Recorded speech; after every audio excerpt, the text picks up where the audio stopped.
Yes, my dear students, I welcome you all in the sociology class. We are doing chapter demographic structure in Indian society. Under this chapter, in our previous lecture, we had discussed few important terms of the chapter.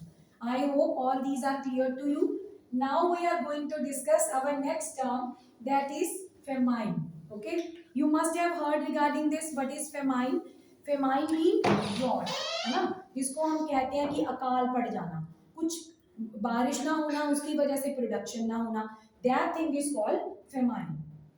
Famine are caused by high level of continuing poverty and malnutrition in an agroclimatic environment that is affected by variation in rainfall, lack of adequate means of transportation and communication, as well as inadequate efforts on the part of the state.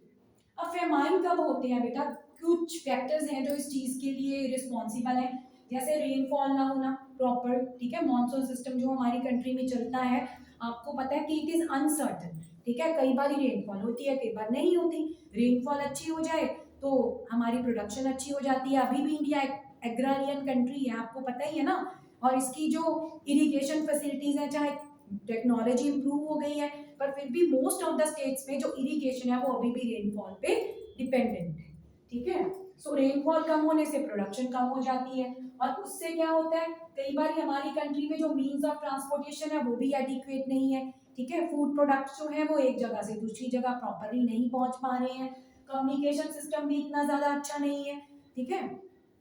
तो इससे क्या हो रहा है कि अगर famine हो जाता है तो लोगों को किस चीज का सामना करना पड़ता है? पॉवर्टी का सामना करना पड़ता है, माल न्यूट्रिशन का सामना करना पड़ता है. माल न्यूट्रिशन क्या होता है कि जब लोगों को प्रॉपरली खाने के लिए नहीं मिलता, ठीक है, तो उसको माल न्यूट्रिशन कहते हैं. अब जब ड्रॉट हो गया, प्रोडक्शन नहीं हो रही, ठीक है, तो लोगों को लाइवलीहुड के लिए अपॉर्चुनिटीज नहीं मिल रही हैं, तो इस वजह से पॉवर्टी इज देयर. तो फेमाइन जो है वो डेमोग्राफिक स्ट्रक्चर पे एक बहुत इंपॉर्टेंट जो इन्फ्लुएंस है उसका हमें देखने को मिलता है.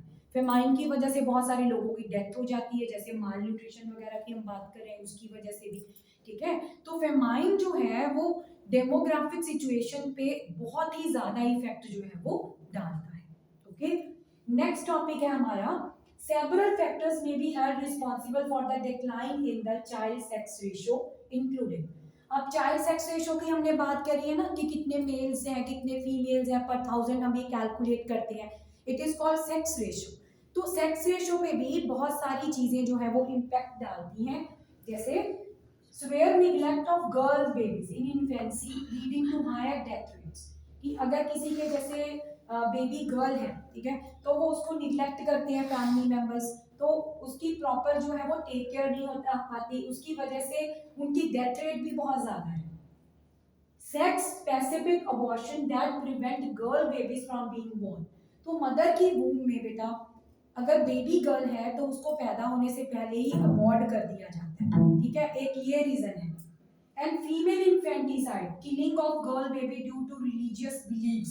हमने बहुत बार देखा है जैसे राजस्थान वगैरह में या कुछ और बैकवर्ड एरिया है इंडिया के जहाँ पे फीमेल इन्फेंटिसाइड जो है वो अभी भी प्रिवेलिंग है, ठीक है, कि जो बच्चियां हैं जो गर्ल बेबीज है बेटा उनको मार दिया जाता है उनके रिलीजियस बिलीव्स की वजह से.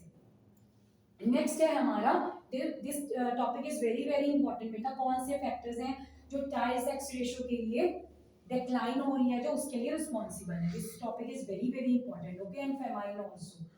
There are regional variation of low child sex ratio in India. तो किस रीजन में कैसी चाइल्ड सेक्स रेशियो जो है वो पाई जाती है वो हम डिस्कस करेंगे.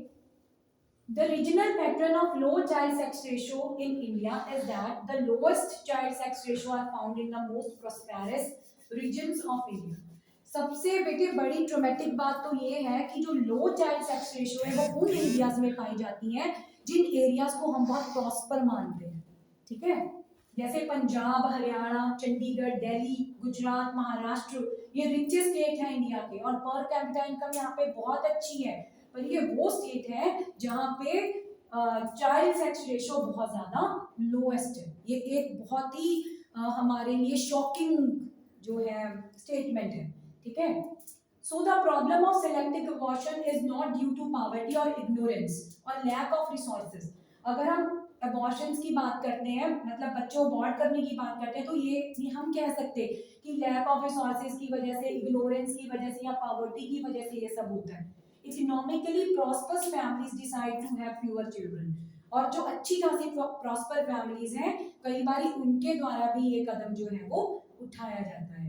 And they may wish to choose the sex of their child, और कई बार वो भी ये डिसाइड करते हैं कि जो होने वाला बच्चा है फैमिली में, वो उनको मेल चाहिए या फीमेल चाहिए। ठीक है, तो हम सिर्फ ये नहीं कह सकते कि गरीबी की वजह से ये सब कुछ होता है। ठीक है, कई बार रिच फैमिलीज में भी इस तरह के डिसीजन जो है वो लिए जाते हैं। ठीक है बेटा, ये टॉपिक क्लियर हो गए आपको? Thank you.